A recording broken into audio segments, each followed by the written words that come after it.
Queridos irmãos e irmãs, quarto domingo da Páscoa, a igreja chama tradicionalmente de Domingo do Bom Pastor.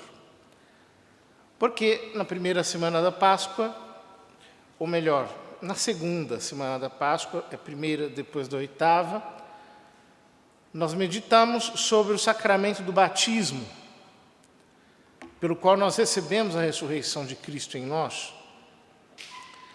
Na segunda semana da Páscoa, a terceira, segunda depois da oitava, nós celebramos o sacramento da Eucaristia, nós nos concentramos sobre o Santíssimo Sacramento da Eucaristia, entendendo que ele é a presença ressuscitada de Cristo entre nós. E na terceira semana depois da oitava, quarta semana do tempo pascal, nós meditamos no sacramento da ordem, que é aquele pelo qual Cristo perpetua a sua presença mediante os pastores. E ele diz: eu sou o bom pastor. O bom pastor, a palavra pastor vem de pasto, como indica Santo Agostinho. O que significa que pastor é aquele que leva a ovelha para comer o pasto. Que pasto é este? Este pasto é a fé católica. Portanto, o pastor tem a missão de ensinar a fé. E o pasto são os sacramentos. Porque nós não apenas pregamos o Evangelho, mas nós entregamos o Evangelho concretizado nos sacramentos. Então, nós não apenas anunciamos o perdão dos pecados, nós perdoamos pelo sacramento da confissão os pecados. Nós não apenas anunciamos que Deus é o nosso alimento, nós damos este alimento na Sagrada Comunhão. E isso acontece com todos os sacramentos, que abraçam, por assim dizer, a totalidade da nossa vida, desde o batismo até a unção dos enfermos. Cada momento, cada fase, cada época está marcado por um sacramento, ao menos. Eu sou o bom pastor. Eu sou aquele que dou o pasto para as minhas ovelhas. E ele diz: eu sou o bom pastor, porque o bom pastor dá a vida por suas ovelhas. É diferente do mau pastor. O mau pastor, ele cria ovelhas não para dar a vida por elas, mas para viver da vida delas. Ou seja, engorda a ovelha para tirar o leite da ovelha, para tirar a lã da ovelha, para tirar a carne da ovelha, para tirar os ossos da ovelha. Enfim, o mau pastor cria a ovelha para matá-la.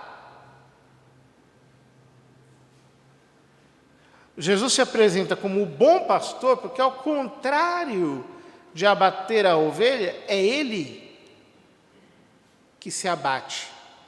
No final do Evangelho ele diz: ninguém tira a minha vida, eu a dou por mim mesmo. Tenho o poder de entregá-la e tenho o poder de recebê-la novamente. Essa é a ordem que recebi do meu Pai. O bom pastor dá a sua vida por suas ovelhas. O mercenário, que não é pastor e não é o dono das ovelhas, vê o lobo chegar, abandona as ovelhas e foge, e o lobo as ataca e dispersa, pois ele é apenas um mercenário e não se importa com as ovelhas. O lobo é o inimigo das ovelhas. É aquele que chega durante a noite, enquanto as ovelhas estão dormindo, para causar o maior estrago possível. Eu tinha um amigo sacerdote que ele não criava ovelhas, mas ele criava frangos. Tinha um galinheiro na casa dele. E aí, uma certa noite, entrou um lobo no galinheiro, né? Matou tudo. Eu tinha um galo que ele gostava muito, que era um galo bonito, assim. E matou o galo, uma desgraça.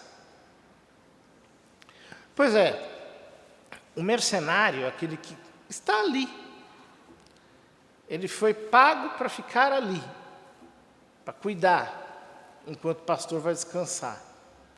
O mercenário não está nem aí para as ovelhas.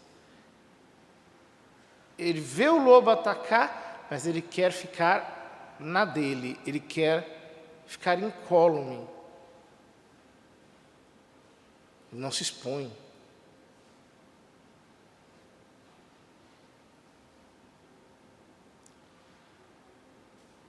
É triste ver que existem mercenários. Quando as ovelhas estão sendo atacadas por qualquer perigo, o lobo talvez hoje possa ser chamado de coronavírus. Foge. Não quer ser ferido, ele quer se preservar. Quer ficar de boa. E as ovelhas que se percam. Que se dispersem. Eu sou o bom pastor, continua Jesus. Conheço as minhas ovelhas e elas me conhecem. Assim como o Pai me conhece e eu conheço o Pai. Que expressão tão forte é essa?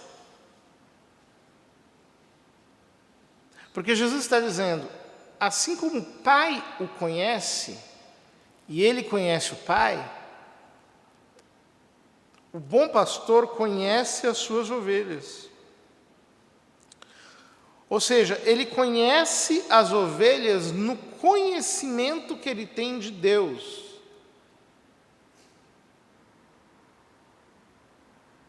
Porque a segunda pessoa da Trindade é o conhecimento em Deus. O que Jesus está dizendo é que ele, que é o bom pastor, ele não nos conhece humanamente, ele nos conhece no conhecimento íntimo que ele e o Pai têm na intimidade da Trindade. O que significa que nós, que somos pastores, se quisermos conhecer as ovelhas, nós precisamos conhecer profundamente as entranhas de Cristo. E em Cristo, conhecê-las. O relacionamento de um pastor no Novo Testamento com as ovelhas de Cristo não é um relacionamento humano de tapinha no ombro e de camaradagem.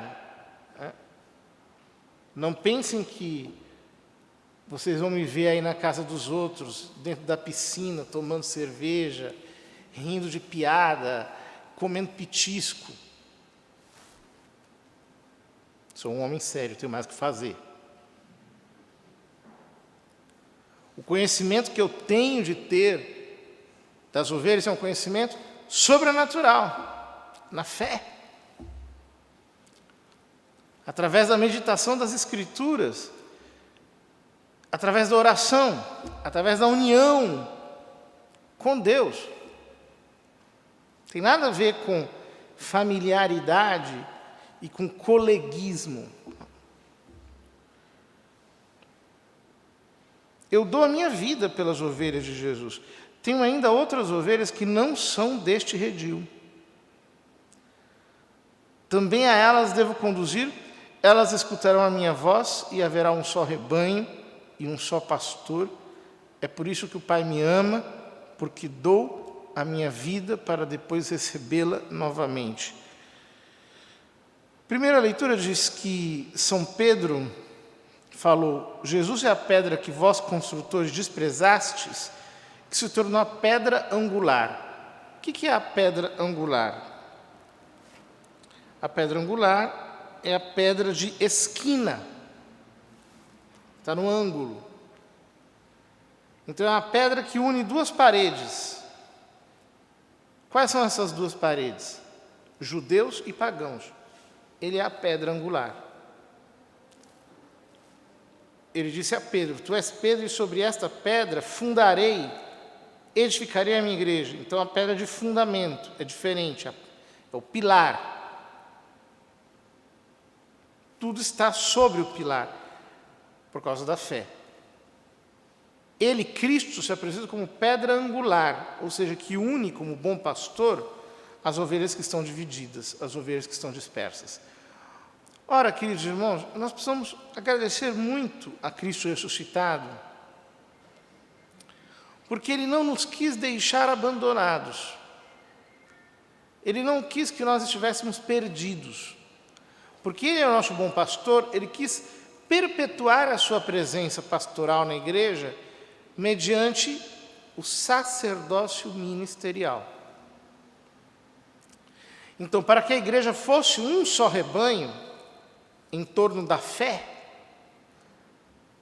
Ele deixou o Papa como seu vigário. O ofício do Papa consiste em conservar a fé. Ponto final, acabou. Não tem outra missão, é só essa. Conservar a fé católica. Guardar aquele depósito. Depois ele instituiu os bispos. Por quê? Porque o magistério não pode ser exercido apenas de um modo distante, universal. Ele tem que ser localizado. Então, por isso existe a chamada igreja particular, que é a diocese. Tem esse nome de particular porque é uma partícula completa da igreja universal. Ela tem todas as ordens da hierarquia eclesiástica dentro dela, encabeçadas por um bispo. Qual que é a função de um bispo? É garantir que as escrituras estão sendo ensinadas corretamente e adaptadamente dentro do seu rebanho, e os sacramentos estão sendo celebrados da maneira adequada para as suas ovelhas. E é por isso que não basta os bispos, é preciso haver os párocos, que são os pastores próprios da comunidade paroquial. Sacerdotes que assumem a cura, o cuidado das almas. Por quê? Porque o bom pastor conhece cada ovelha. Então, é necessário que cada ovelha seja tratada, cada ovelha seja confessada, cada ovelha seja dirigida. É necessário que cada uma seja tratada.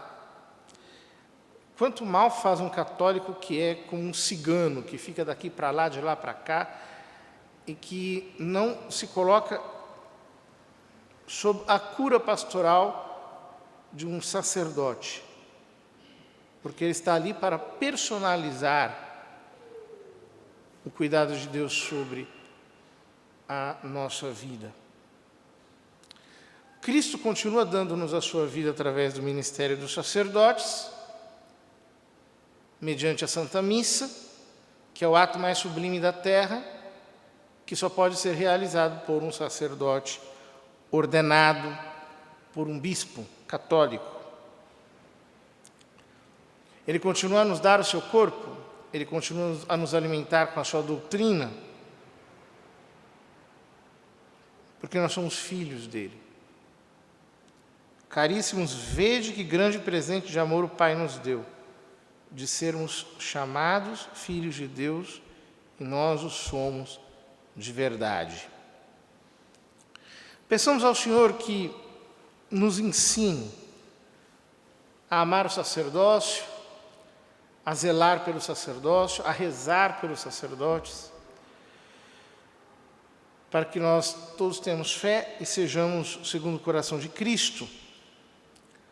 Muito importante, queridos irmãos, a oração nesses dias.